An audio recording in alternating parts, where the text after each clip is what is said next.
What's up, everybody? It is Monday night.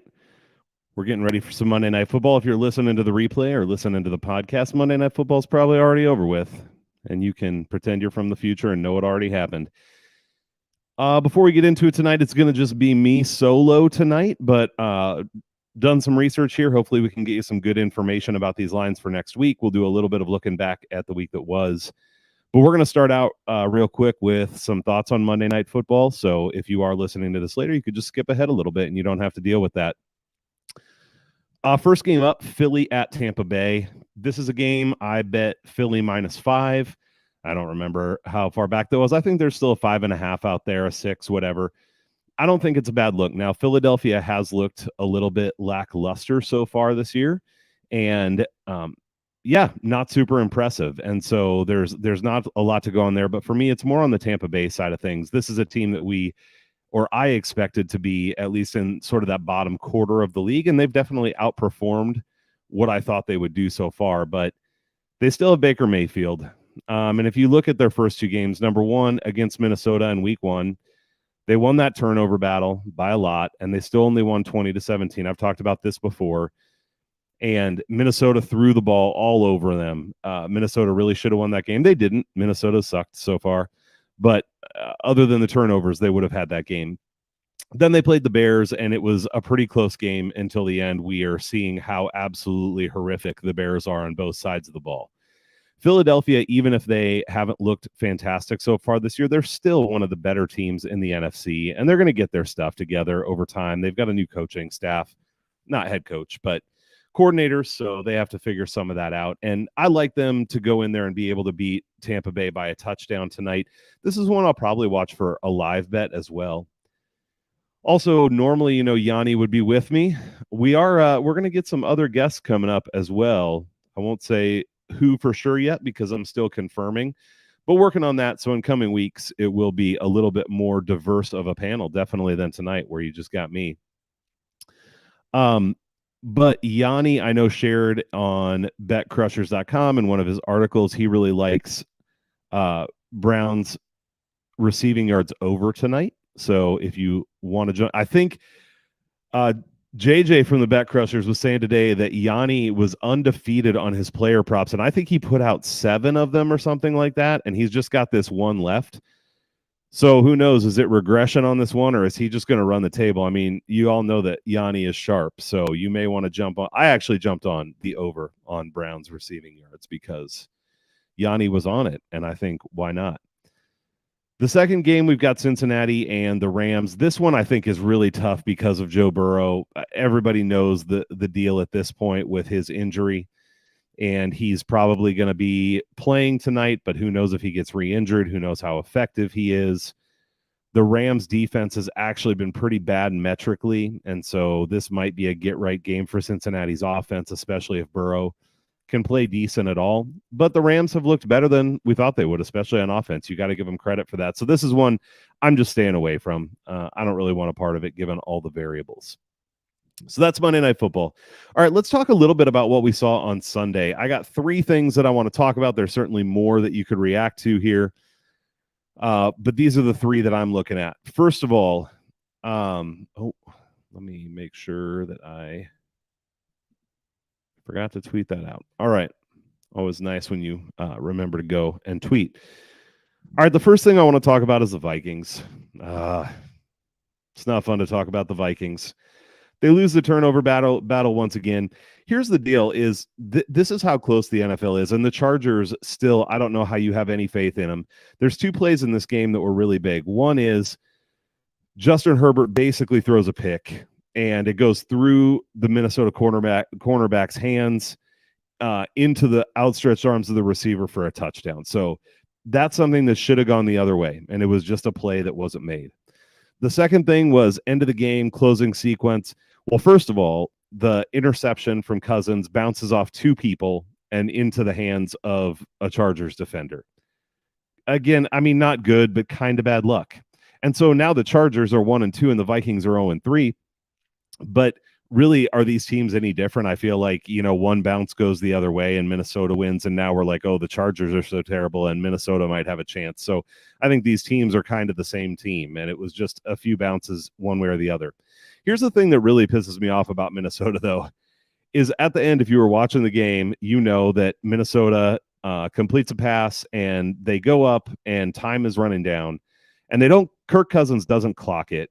And so they run it down, and this is the play where he ends up throwing an interception. But after the game, Kirk Cousins basically just deflecting blame, saying that the crowd was too loud, so he couldn't get the call. You're telling me that you need the crowd to be quiet in order to know, as a veteran quarterback with the clock running down around 20 seconds and you having a first down play, that you shouldn't clock it. You don't know that. Man, I've liked Kirk Cousins, and everybody's entitled to their mistakes. I mean, I've liked him from a character perspective. I don't know that he ever gets you over the hump in terms of his play, but he's decent. Minnesota certainly doesn't have anything better, but I could do without that kind of take, not taking responsibility and putting it on the crowd when you could have clocked it. Pretty brutal from Kirk Cousins. So I think if they can, at this point, Minnesota's 0-3. They've got San Francisco and Kansas City in 2 of their next 4. I mean, they might go 2-2 because they have Carolina. I forget who else they have, but they could win 2 games there. But it's likely at their best they're 5-7 after 12 games. They're very likely not making the playoffs. I think at this point they'd be better off getting what they can for Kirk Cousins and go ahead and lose games, improve that draft stock. I'd be all right with it. So that's the Vikings. The second thing is, it looks to me like the Jags are in some real trouble here, and that's not good for me, because I was pretty high on this team coming into the season, especially on futures. In a soft AFC South, I thought that the Jags would kind of run away with this division, even if they only won 9 or 10 games. But man, Indianapolis looks okay. They look like a real team. Houston, just beat the Jags, who we're talking about. And while their defense looks a little bit problematic, CJ Stroud and those receivers are showing some life. I think Tennessee, who people were really on to finish second in this division, actually might look worst out of the 4 teams right now. They're a veteran team and they have good coaching, so I'm sure that they'll continue to be in close games and win some of them. But talent-wise, it's not good in Tennessee. The Jags are getting lit up on defense, and their offense can't produce. It's bad on both sides of the ball. This is a team that should have the talent. I know their offensive line isn't very good, and some of their defensive front, good at getting pressure, but not good at stopping the run. Maybe they can get it straightened out, again, especially in a division that's still relatively soft. But I think it's time to have a little bit of worry for the Jags, and I haven't before now. Last thing I want to talk about is the Las Vegas Raiders. Man, they're a little bit Vikings-ish here. They'd be okay if they could take care of the ball. They actually lost the turnover battle against Denver, -1, and they still won the game. But then they lost the turnover battle by 3 to Buffalo, and they lost by 28. They lost the turnover battle by 3 to Pittsburgh last night, and they still only lost by 5. I think that this is actually a decent team. The defense isn't great, but they got destroyed by Buffalo, but they looked serviceable against Pittsburgh, who's not a great offense. But I think they're not a great defense. There's a lot of teams that don't have a great offense. They're good enough to keep this team in games. Now Jimmy Garoppolo could be out this week with a concussion, and they don't have much there in the way of a backup. But if they could take care of the ball, I think this Raiders team is actually better than what they've looked, and it's easy to overreact to it.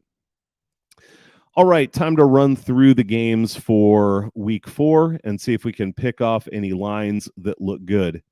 The first game up is the Detroit Lions at the Green Bay Packers. This one has gotten close to a pick'em, though Detroit is favored -1.5. It's -115 on the money line, +100, even +105 on the Packers money line. The Packers pulled off a good win. Shady, I see you here on the New England Raiders, but man, I hope you caught me just now talking about how I think the Raiders are better than the way people are going to look at them right now because of the turnovers. But even though he's been turning it over, if Jimmy Garoppolo's out, that's trouble. So I feel a little bit better about those Raiders than you do. Detroit and Green Bay. I think that this is one where it should be a really close game. I think a pick'em is pretty much right for this one. It is on a Thursday night. If this was in Detroit, I would probably favor Detroit by 3. I do think that they're a little bit more talented across the board, more offensive talent. Jordan Love still was missing some throws that really didn't look good. He also made some great throws. So, Jordan Love is looking good for his first year as a starter, but I think that Goff is definitely more dialed in. Green Bay's defense has been better, though, and they got a little bit more pressure in that last game against New Orleans. And so if they can keep getting pressure and throw the Lions off pace that way, that'll be good for them. I will say that Detroit was -3 in the turnover differential in their only loss. So this is a team that's, again, they beat Kansas City in that first game, and Kansas City didn't play great, but Detroit's played well. If this wasn't a Thursday night game, I'd be tempted to actually take a shot on the Lions money line because I do think they're a better team. But being in Lambeau on a Thursday on a short week, this line feels about right to me. So I'm just staying off of it. Let's see. Let's go to Sunday. And we start out with Atlanta and Jacksonville. This game is in London at 9:30 in the morning Eastern. So there's not really a home team here, which is something to keep in mind. Man, this is the matchup of who the hell knows. Atlanta, absolutely abysmal offensive performance in Detroit against a Detroit defense that has been all right, but not completely shut down. But Desmond Ridder looks like he really can't play football. He can't throw the ball. Bijan Robinson got bottled up, but this is the old Adrian Peterson problem, where if you can't throw the ball and you have a great running back, you put 8 people in the box and you dare them to throw the ball and you bottle up the run. And I think until they have someone who can be at least okay and threaten with the pass, Bijan Robinson is going to get bottled up by a lot of defenses, even maybe someone like the Jags who haven't been good against the run. Now, if they could stretch the field out a little bit and create some space for him, I think Bijan Robinson could absolutely go off in this game. But I'm not confident that the Falcons can do that. Jacksonville on the other side, I think that they should be able to win this game with relative ease. But the way that they've looked to start this season, I think we just have to hold off.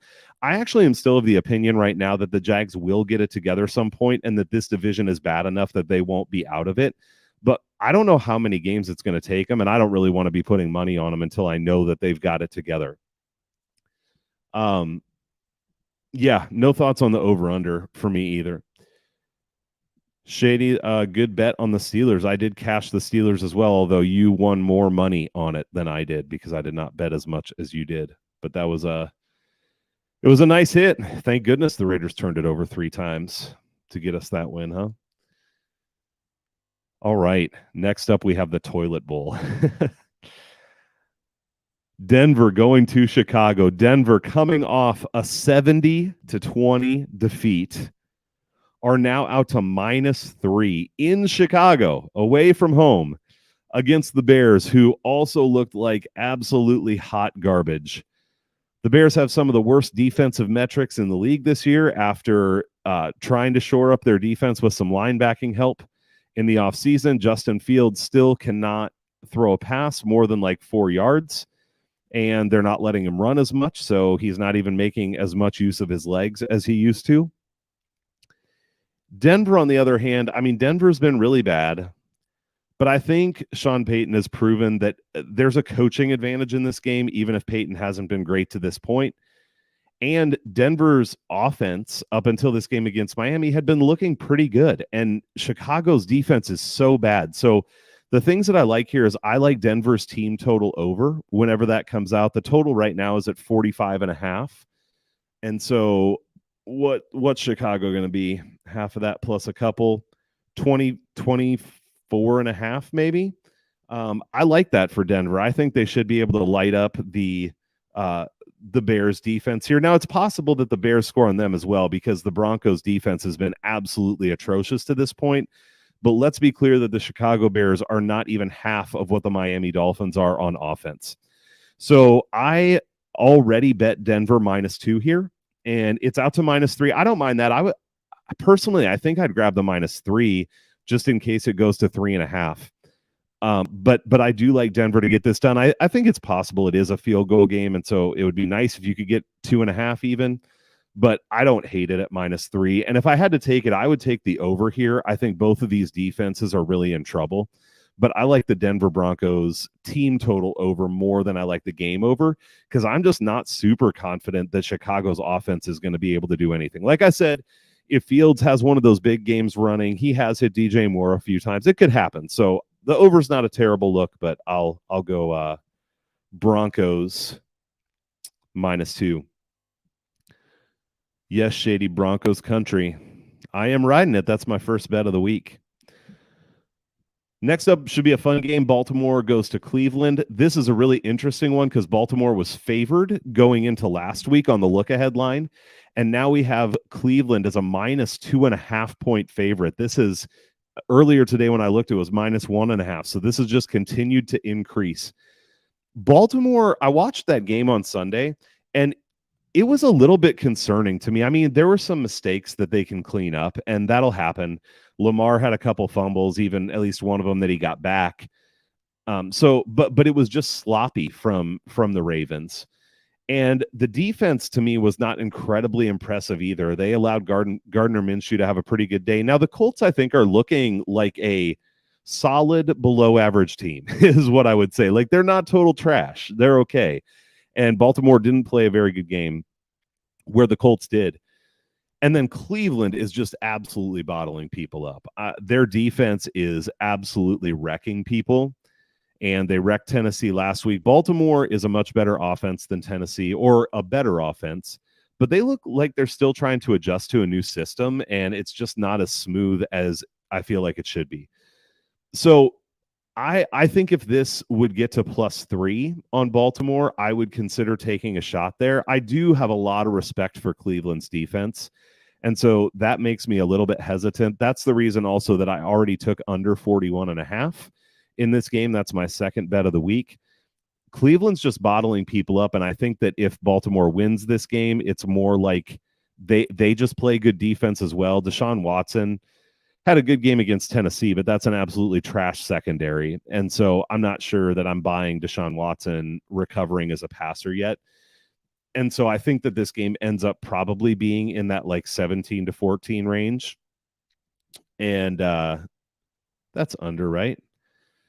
Yeah, that's 31. Man, math is hard sometimes, but I did it. So I took the under in that game, and I would lean Baltimore at +3, but I'll have to think about whether I want to bet that or not. Cleveland's been impressive, certainly on the defensive side. Cincinnati at Tennessee, I'm not going to talk about this much. We have to see what happens with Cincinnati. Does Burrow get hurt again? Right now, this is close to a pick 'em. You would have to like Cincinnati here if Joe Burrow plays with that receiving core going against that Titans secondary at a pick 'em price, but again, let's wait and see what happens tonight before we move on that at all. Miami going to Buffalo, another really exciting game. Miami, let's see, looks like they might be up to +3 on one of the books here. It says, yeah, bet Rivers +3. I will probably bet that. Miami looks like a juggernaut right now, and I know we have to be careful because they played the Broncos in the last game, and the Broncos defense has been terrible. So you don't want to read too much into a game like that. But man, it's smooth. And Mike McDaniel is creative, and Tua is incredibly accurate. This Buffalo defense should be a little bit more of a challenge, but I don't know. I mean, I think Josh Allen could be challenged a little bit by Miami's defense that continues to improve too. And this is early in the season, so there's not going to be, snow or cold or anything like that in Buffalo. Shady, I see you saying you like Miami +3. You're liking money line too at +130. Yeah, I don't hate it. I think this is a close game, and so to get good plus money on one side is not a bad way to go. Yes, we are sorry. I'd be interested to hear Yanni. Definitely check out Yanni's stuff as he releases it through the week. Maybe if he joins me for the DFS show on Thursday, we'll ask him what he thinks about Buffalo, because I'd be curious his take on this game. I think we do have to be careful about overreacting to that Miami game with Denver and thinking Miami's just going to clock everybody because they won that game. So let's be careful about that. But at +3, Miami seems like a good shot to me. Washington at Philadelphia. Again, let's wait and see how Philly looks. But At -7, I definitely think that that's a great teaser leg. I expect Philadelphia to win that game at home against Washington. Washington isn't as good as they looked the first 2 weeks. They're probably not as bad as they looked last week either. They're probably somewhere in between. As long as Philadelphia continues to take steps forward and check that injury report too. They've had a ton of defensive injuries, but if they're healthy enough on the defense, I definitely like Philly as a teaser leg. Not sure how I feel about the -7 yet. Something I'll have to think about. Tampa Bay at New Orleans. This is another one. Let's see how Tampa Bay looks tonight. I am a little bit tempted to take Tampa Bay +3 right now. That New Orleans defense looks pretty good, but we got Jameis Winston now. Derek Carr is going to be out for a few weeks. Shady's boy, Derek Carr, is going to be out. And Derek Carr was missing people. He's not incredibly accurate, but man, the offense just completely stalled once he was gone. And Jameis Winston got replaced for a reason. I don't think too much of Jameis Winston. There are a lot of weapons there, and Alvin Kamara will be back, which would be a little shot in the arm for New Orleans. But as long as nobody gets hurt on Tampa, I don't know. That this feels like a game that should be very close to me. I also am interested in the under 41.5 here. I think both of these teams could struggle to score. Both defenses are pretty solid, and the offensive weapons are good, but the offensive production has not been good. New Orleans, I think I had written down here, New Orleans has yet to score 20 points this year. So even in their wins, they're not getting it done offensively, and now Carr is out as well. So I like the under as a look there. Minnesota goes to Carolina, -3.5 for Minnesota. Carolina's bad. I think Carolina is proving themselves to be one of the bottom 3 teams in the league, and I don't know that that's really going to change. Minnesota is also bad, but they've been a little bit unlucky. I talked about that some in the opening. Minnesota very easily could have won that game against the Chargers, and I'm not saying they deserve to. Don't get me wrong. They did not deserve to. I feel like neither team really deserved to win that game. My point is that they have, one interception caught or one ball that doesn't bounce off a couple people, or Kirk Cousins knows when to spike a ball. Maybe the Vikings win, and then we're talking about them having some life. So, Cam Akers should be playing, I would imagine, in his first game there. I think that, it's not some massive thing, but I do think it helps a little bit. Carolina's actually been a little bit softer against the run, so maybe that helps. Here's the other big thing is Carolina's offensive line is terrible. On PFF, they have a 37.9 in pass blocking and 53.7 in run blocking. Both terrible. Minnesota's pressure rate is terrible, though, too, 53.3 on PFF. So this is like a battle between an offensive line that doesn't want to block anyone and a defensive pass rush that doesn't ever want to get home.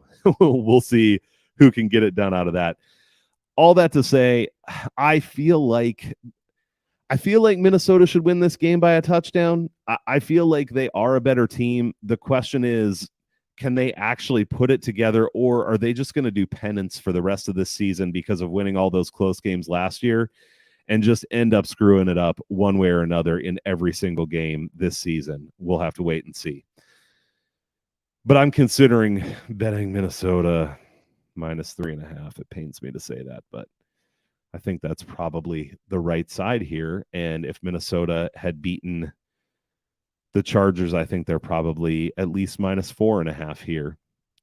Definitely check to see if this ever pops down to 3 as well, depending on how people are betting it. I do see that Bovada, it's out to -4 already, so maybe it's moving that direction rather than the other. Might have to think about getting on it sooner rather than later if that's the case. All right, let's see. I got to find my place here. There it is. Rams in Indianapolis. We're going to skip that one for now. Again, I think that's probably a close game. Let's see how things look tonight, though. I'm not.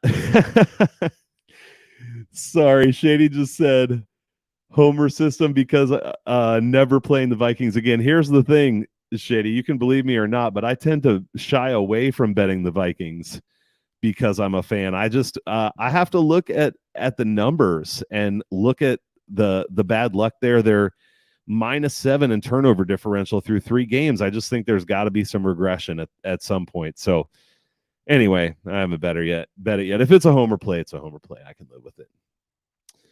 Pittsburgh goes to Houston. Houston is +3. The total here is 40.5. Man, this is a tough one to know what to do with, because if this game, I wonder what the line was like 2 or 3 weeks ago before this season went the way it did. I imagine it was at least Pittsburgh -4.5. And now we've come down to 3. And so there's part of me that wants to lean toward Pittsburgh just because of potentially an overreaction. But Pittsburgh has gotten kind of lucky even in their wins. I don't like that win against the Raiders. I already talked about that. It was bad coaching from McDaniels at the end of the game there. It was 3 turnovers, 3 interceptions from Garoppolo. They were throwing the ball around. Pittsburgh scored the points they did because of a few big plays. It's not like they just moved the ball steadily. They've really struggled to run the ball so far this year. Harris and Warren both really can't get going. I obviously like the pass rush for the Steelers, but they also are without Hayward on the defensive line for like half the season. I'm not sure Pittsburgh is good. Now, I don't think Houston is good either. Let's not flip because of one game against the Jacksonville team that's really struggled to saying that they're good. But CJ Stroud looks like he can sling it a little bit. And if he can get a little bit of protection, and this Houston defense has been kind of okay. And I think against a Pittsburgh team that, to me, looks like their offense just isn't very good.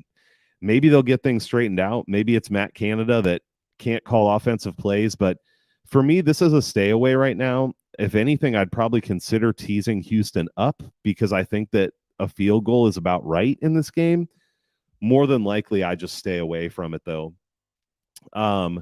I could see a play on the over 40.5. Just, both defenses not phenomenal. But I think being so hesitant on Pittsburgh's offense would keep me off a little bit.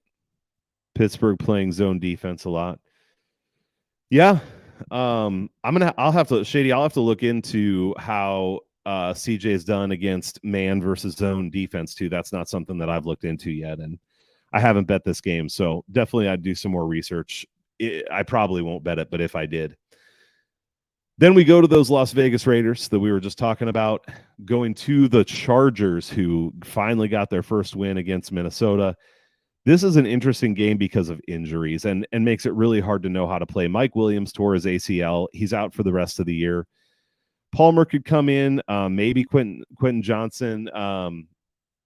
They still have Keenan Allen. Austin Eckler is probably not going to be back. And so I think that there's they should still be able to produce against that defense because the secondary is not great there for the Raiders. But I think that they could be hampered a little bit by these position players being out. Every year it seems like the Chargers get hammered by injuries, and now it starts to feel like that's the case again. On the Raiders side of things, we've got Garoppolo out. Most likely he's in concussion protocol, so I guess we don't know that he's out. He might be out. Honestly, if Garoppolo played and this line was what it was, plus 5.5, I would probably be on the Raiders side here, given what's going on in this game. Also, here's actually something I really like that I need to look at when the line comes out at what to bet, but I think maybe this is the game where Josh Jacobs gets going. Josh Jacobs came into camp late, and so he didn't have really any training camp to get in shape. We're now headed into week 4, so hopefully he's had enough time to get up to speed. And this Chargers defense has been bad against the run again. They haven't actually been phenomenal against the pass either. But I think this could be a game where the Raiders get Josh Jacobs going. They grind it out a little bit. They keep the ball away from Herbert. And I think they can stay in this game. The problem is if it's Brian Hoyer playing quarterback at age 73, I don't think I really want anything to do with a Brian Hoyer-led offense.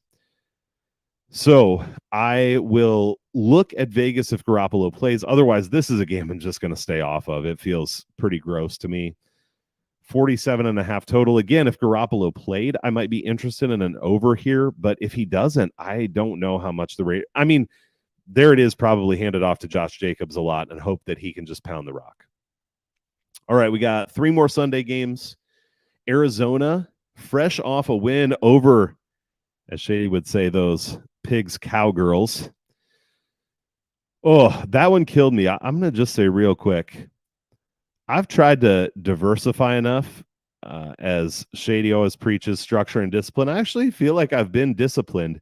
But I felt like this Dallas spot against Arizona, I found a couple good ways to play it, and I went pretty heavy, and I got destroyed on it. I think I even tweeted last week that I thought that the chances of Dallas winning this game, even without one of their star players, yeah, mush, exactly. That's what I did, was I mushed it. But I thought it was like 97%. So, take whatever I say with a grain of salt, because I thought Dallas had this covered. I will say they played like absolute crap, and also they had 4 trips inside the 10-yard line and came away with 6 points. So this is another one that feels like one of those outlier games to me. And even though, yes, I mushed it and I got kind of hammered on it, even with the Cowboys playing a bad game, they should have won. But they didn't. And Arizona comes in with a little bit of a bounce in their step, but now they got to go play San Francisco in San Francisco. Rough for them. This line, though, at -14, I don't know what you do with this. Maybe you use it as a teaser leg and get San Francisco down to -7. I think it's very likely that they beat the Cardinals by 7 points. But after my experience with the Cowboys last week, I'm probably not likely to do anything with this game. The Cardinals have looked good running the ball. That's going to be a tall task against the 49ers. If anything, it's going to be a very low number, but maybe you consider like an Arizona team total under here. The total's only 44.5 to begin with. So that's like, what is that, 30 to 14? Is that about right? Yeah, 30-ish to 14. If you can get Arizona's team total under 14.5, I think that's the play that I'd be most likely to look at in this game. You could probably also look at some overs for the San Francisco 49ers position players. We go from the Cardinals to those Dallas Cowboys, who now welcome the Patriots to town.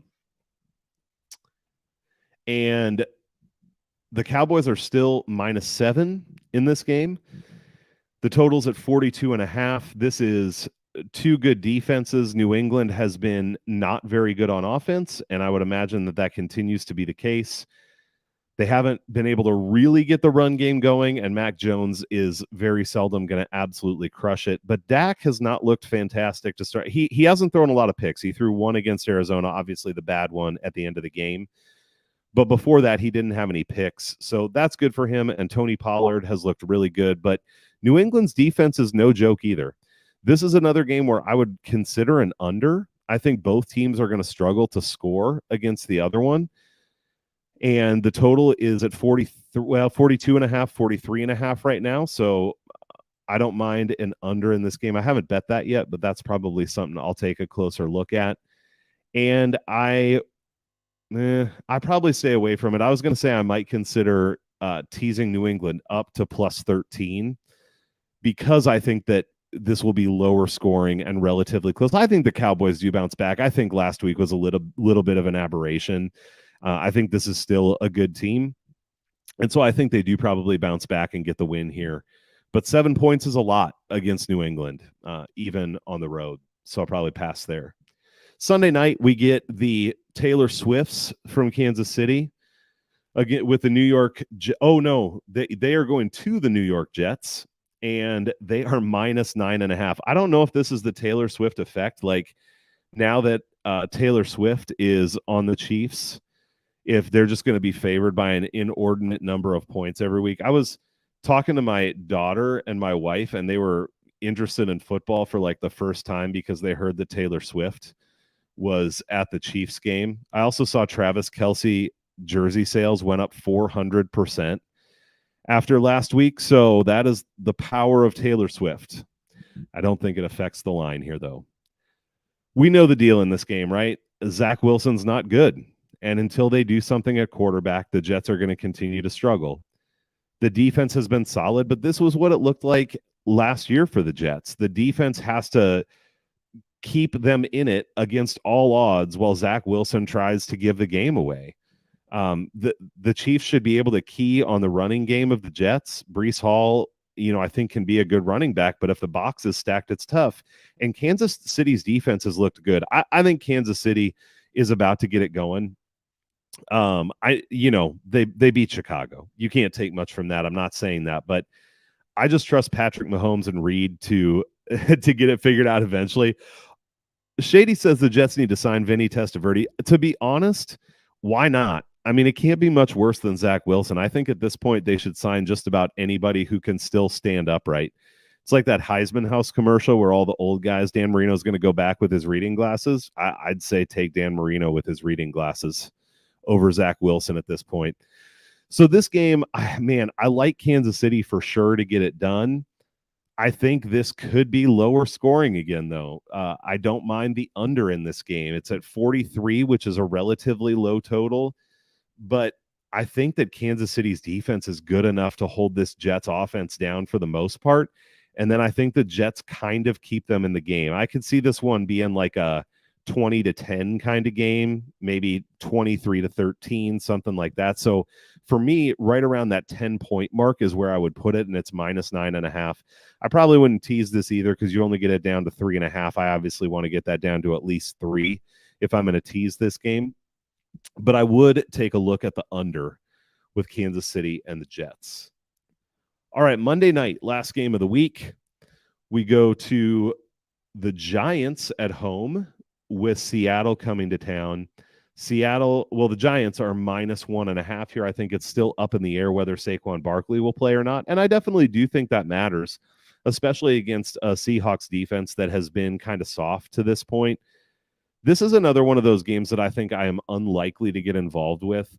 The Giants aren't very good, but they do have good coaching. And I think that Daniel Jones can be effective against soft defenses. And that's what worries me here is whenever he faces an above average defense, I think he's going to kind of get lit up and really going to struggle. But I don't think the Seahawks defense is above average. I think it's average to a little bit below average, actually.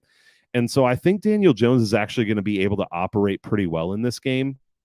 The question is if the Giants defense can do enough to get the win against a Seattle offense that's looked better since that first game against the Rams. Maybe not absolutely unbelievable, but they've looked all right. The total here is 46.5 you can get. I'd lean toward the over there. I think both of these offenses are going to be able to have the upper hand over the defenses, and this is one where, depending on if Saquon is in and checking the injury report, I'll probably be looking at a handful of player props from this game as well. All right, that is a look at all of the games for next week.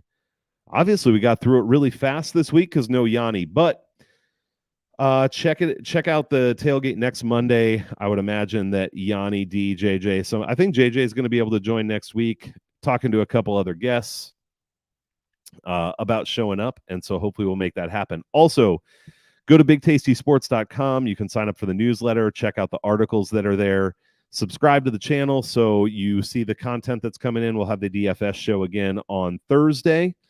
And appreciate you checking out the show. And we'll look forward to talking to you next week or Thursday. Have a good night.